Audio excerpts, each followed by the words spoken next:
नाथ, हे मेरे नाथ, हे मेरे नाथ, मैं आपको भूलूं नहीं।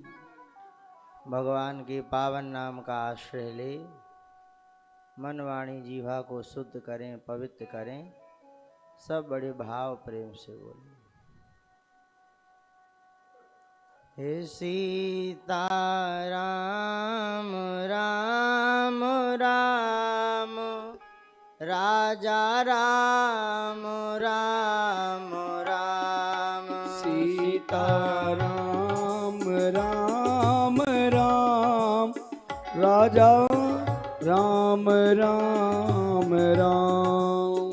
सीता राम राम राम, राजा राम राम राम। सीता राम राम राम, राजा राम राम राम। राजा राम राम राम, सीता राम राम राम। राजा राम राम राम, सीता राम राम राम। राजा राम राम राम, सीता राम राम राम। राजा राम राम राम, सीता राम राम राम। सीता राम राम राम, राजा राम राम राम। सीता राम राम राम, सब बोलो। राजा राम राम राम। सीता राम राम राम, राजा राम राम राम। सीता राम राम राम, राजा राम राम राम। राजा राम राम राम, सीता राम राम राम। राजा राम राम राम, सीता राम राम राम। राजा राम राम राम, सीता राम राम राम। राजा राम राम राम, सीता राम राम राम। सीता राम राम राम, राजा राम राम राम। सीता राम राम राम, राजा राम राम राम। सीता राम राम राम, राजा राम राम राम। सीता राम राम राम, राजा राम राम राम। बोलो सियावर रामचंद्र भगवान की जय हो। अयोध्यानाथ भगवान की जय हो। वसुदेव सुतं देवं, कंस चाणूरमर्दनं, देवकी परमानन्दं, कृष्णं वन्दे जगद्गुरुम्। आपदामपहर्तारं,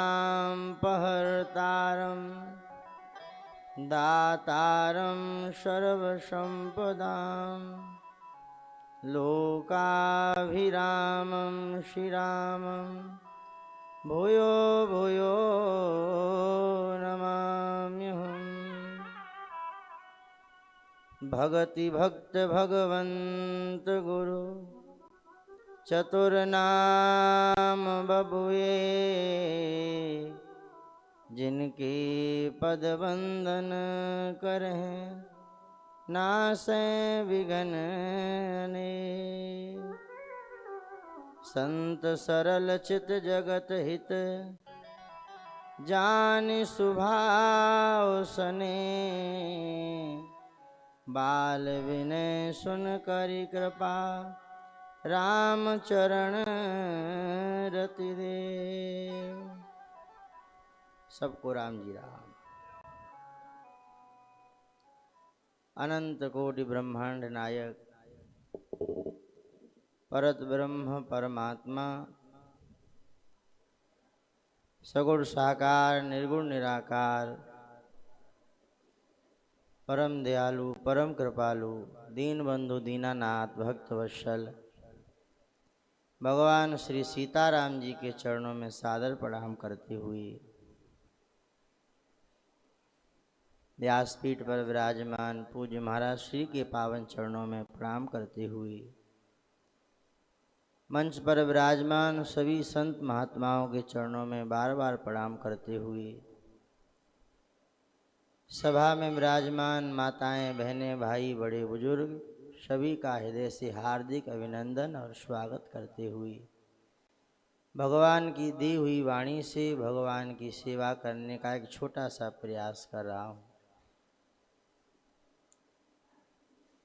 भगवान की खूब अपार कृपा है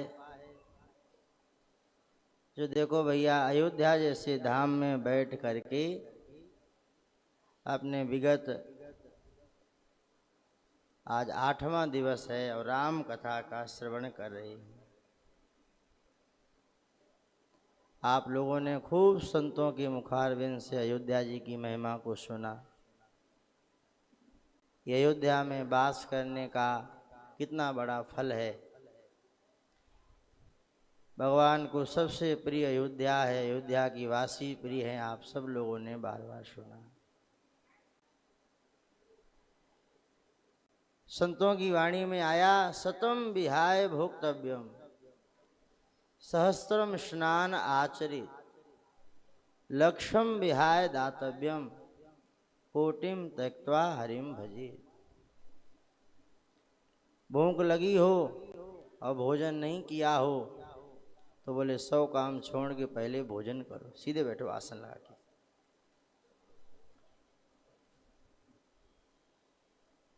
स्नान नहीं किया हो तो बोले सहस्त्रम स्नान आचरित 1000 काम छोड़ के स्नान करो। दान करने का भाव बने तो बोले 1,00,000 काम छोड़ करके दान करो। और फिर कितनी प्यारी बात कह रहे, कोटिम त्यक्त्वा हरिम भजेत, करोड़ों कामों को छोड़ के भगवान का भजन करना चाहिए। क्यों? यह अवसर फिर नहीं मिलने का। भगवान ने कितनी बड़ी कृपा करी है। मानव का शरीर दिया, सनातन धर्म दिया, भारत की पवित्र भूमि दी और गीता रामायण भागवत से हम सब लोगों का परिचय हो गया। पूज्य महाराज श्री जैसे संतों से हम लोगों का परिचय हो गया। ठाकुर जी की कितनी बड़ी कृपा है। अब इस कृपा का लाभ उठाओ। और लाभ उठाना क्या है कि भगवान में लग जाओ। संतों की वाणी में आया कि लागे रहो भाई हरि से, लागे रहो भाई तेरी बिगड़ी बात बन जाई। हरि से लागे रहो भाई, राम से लागे रहो भाई, हरि से लगे रहो भाई तेरी बिगड़ी बात बन जाई। हरि से लगे रहो भाई, राम से लागे रहो भाई, हरि से लागे रहो भाई तेरी बिगड़ी बात बन जाई। हरि से लगे रहो भाई, राम से तेरी लगे रहो भाई, सब गाओ। हरि से लगे रहो भाई तेरी बिगड़ी बात बन जाई। हरि से लगे रहो भाई।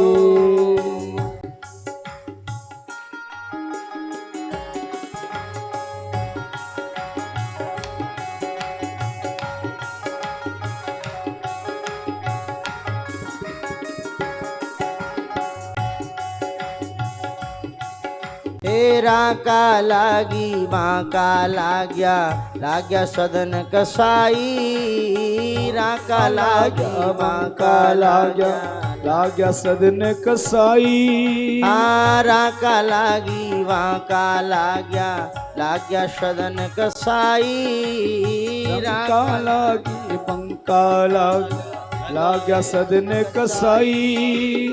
धन्ना भगत के ऐसी लागी, धन्ना भगत के ऐसे लागी, धन्ना भगत के ऐसी लागी, धन्ना भगत के ऐसे लागी। हर ने साथ निभाई, राम से लागे रहो भाई, हरि से लागे रहो भाई।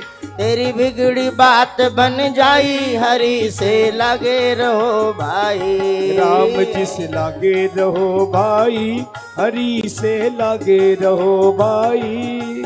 तेरी बिगड़ी बात बन जाई, हरि से लागे रहो भाई।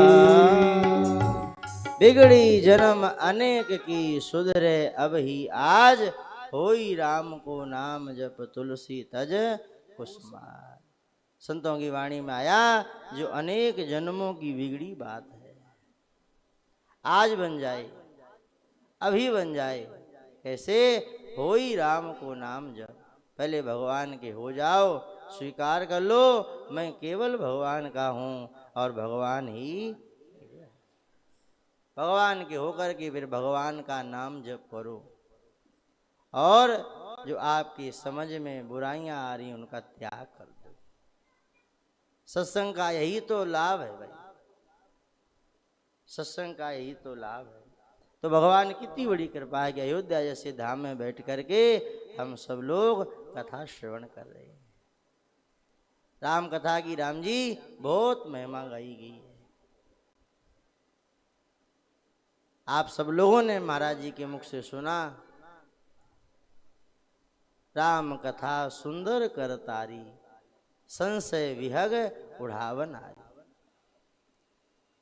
एक वृक्ष है, पक्षी, उसमें बहुत सारे पक्षी बैठे हो, पास में जाओ एक बार ताली बजाओ तो सारे पक्षी उड़ जाएंगे। ऐसी ये कथा है। राम कथा कलि बिटप कुठारी, महादेव कह रहे सादर सुन गिरिराज कुमारी। कलयुग रूपी वृक्ष को काटने के लिए ये राम कथा कुल्हाड़ी का काम करती है। भव सागर चह पार जो पावा, राम कथा ताकर दड़ नावा। भव सागर से पार उतरने के लिए ये राम कथा नाव का काम करती है। समाज में बहुत सारा लोग होता, सीधे बैठो एकाग्रता सुनो बात, आज हमें मौका मिला है बोलने का।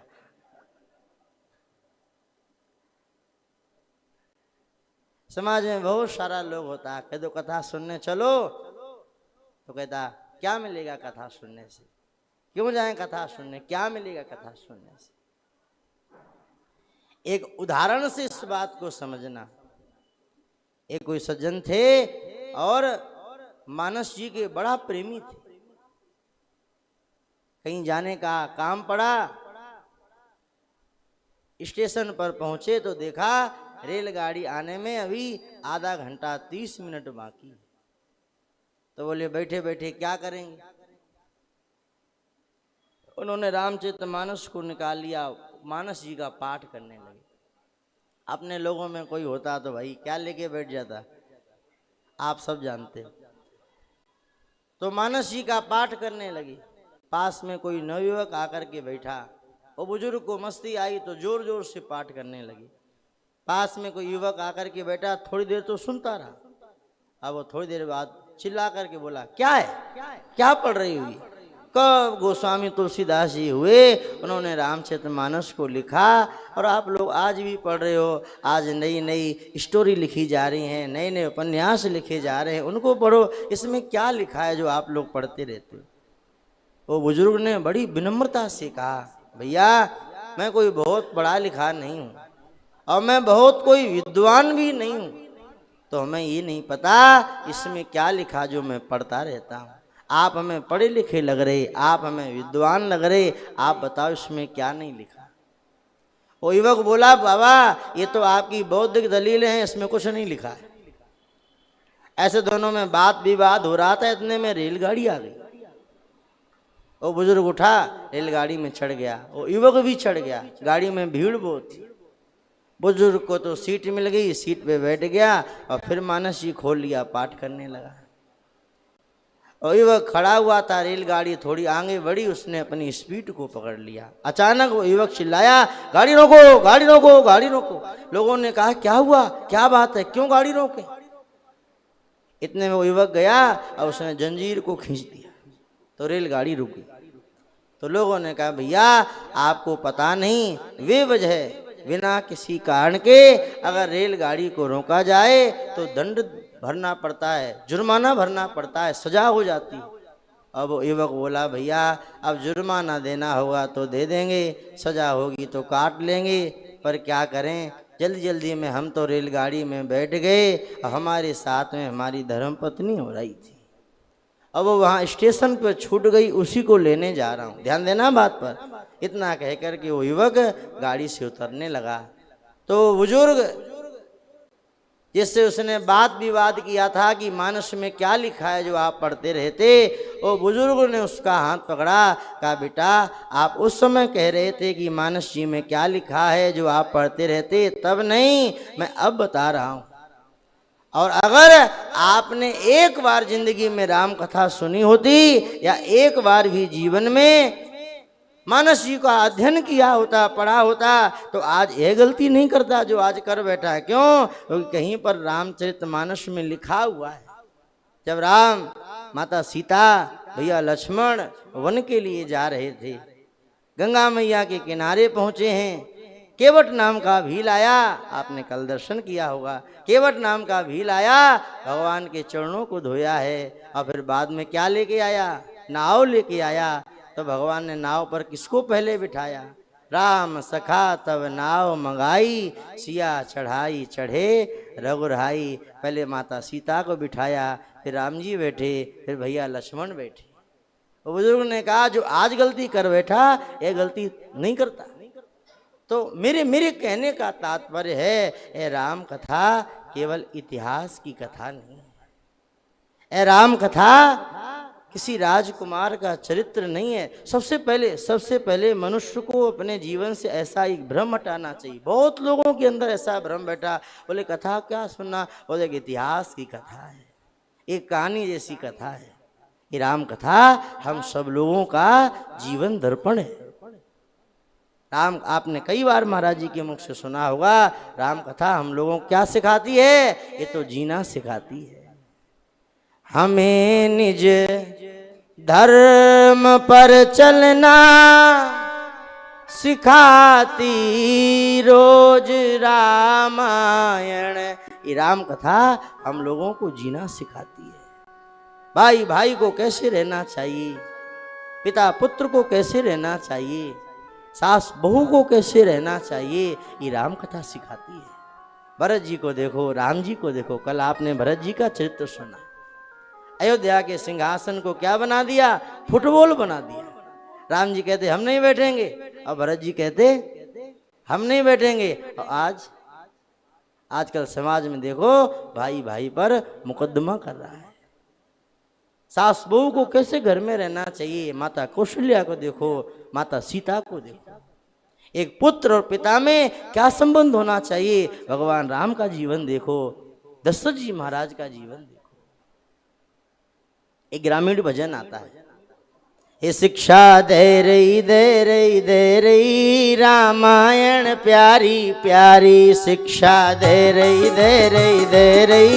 रामायण प्यारी प्यारी, शिक्षा दे रही रामायण प्यारी प्यारी, शिक्षा दे रही रामायण प्यारी प्यारी, शिक्षा दे रही सब गाओ, ताली बजाके। रामायण प्यारी प्यारी, रामायण प्यारी प्यारी, रामायण प्यारी प्यारी, रामायण प्यारी प्यारी, रामायण प्यारी प्यारी, शिक्षा दे रही रामायण प्यारी प्यारी शिक्षा दे रही दे रही दे रही रामायण प्यारी प्यारी। पिता का कहना माना राम ने वन की करी तैयारी। पिता का कहना माना राम ने वन की करी तैयारी। पिता का कहना माना राम ने वन की करी तैयारी। पिता का कहना माना राम ने वन की करी तैयारी। आजकल के भाई देखो, आजकल के लड़के देखो, आजकल के लड़के देखो बाप को दे रे गारी। शिक्षा दे रही दे रही दे रही रामायण प्यारी प्यारी। शिक्षा दे रही दे रही दे रही रामायण प्यारी प्यारी। पिता का कहना माना राम ने वन की करी तैयारी।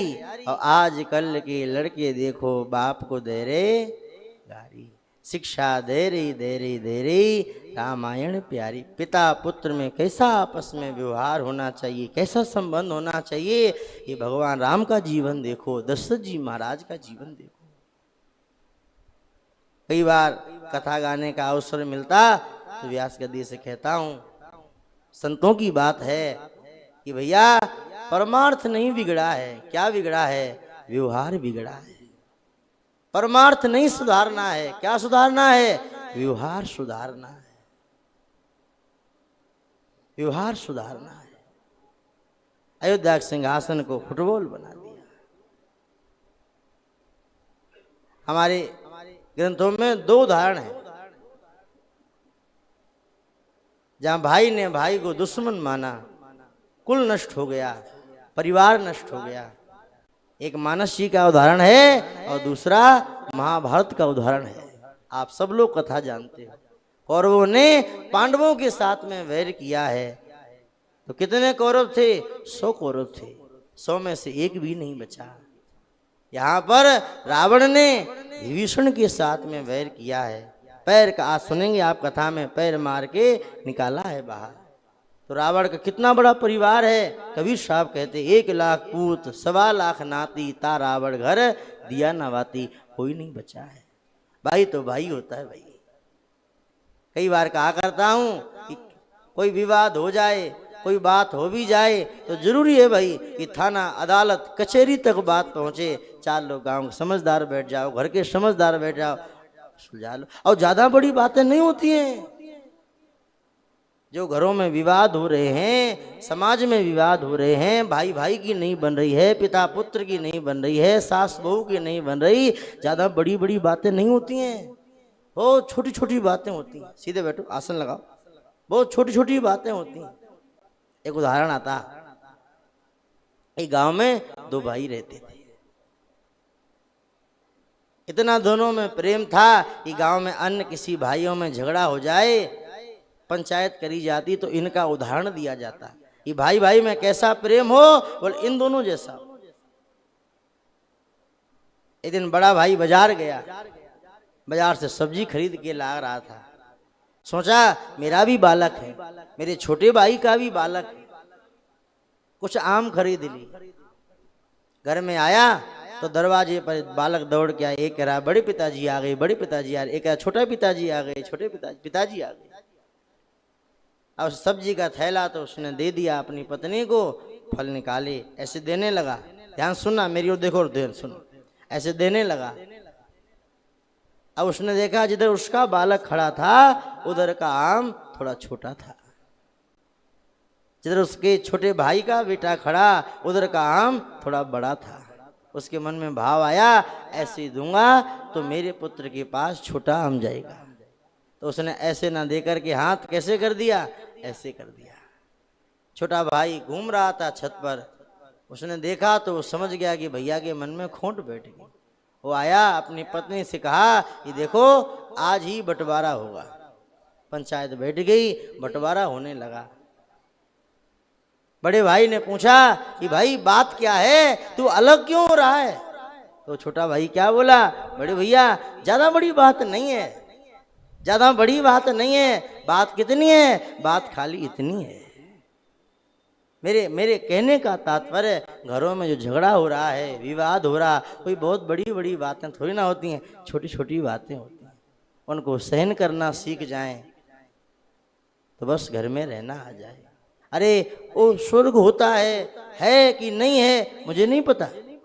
मैंने खाली इन संतों से सुना है कि स्वर्ग जैसा एक लोक है, वहां पर देवता लोग वास करते हैं। आप लोगों में कोई गया हो तो बताओ। हमने खाली सुना है और ग्रंथों में पढ़ा है कि स्वर्ग जैसा एक कोई लोक है, वहां देवता लोग वास करते हैं। पर एक बात मैं जानता हूं, जिस घर में भाई भाई आपस में प्रेम से रहते हैं, जहां पिता का आदर है, जहां माँ का आदर किया जाता है, जहां बड़ों का आदर है, वह घर कोई स्वर्ग से कम नहीं है, वो घर ही स्वर्ग है। आपने ताली तो पहले ही बजा दी, मेन बात तो अब आएगी। वो घर कोई स्वर्ग से कम नहीं है, वो घर ही स्वर्ग है। भैया उस स्वर्ग में जब पहुंचेंगे तब पहुंचेंगे। मेरे कहने का भाव, हाल फिलहाल जहां हो उसे तो स्वर्ग बनाओ, उसे तो स्वर्ग बनाओ और बन जाएगा। सत्संग सुन करके, कथा सुन करके क्या सुधार लें? अपना व्यवहार सुधार लें, अपना स्वभाव सुधार लें, तो वो घर ही स्वर्ग बन जाएगा, वो घर ही स्वर्ग बन जाएगा। तो ऐसा हम सब लोगों को प्रयास करना चाहिए। इसी भाव के साथ हम अपनी वाणी को विराम देते हैं। थोड़ी देर भगवान नाम उच्चारण कर लें, फिर आगे महाराज जी बताएंगे। अवध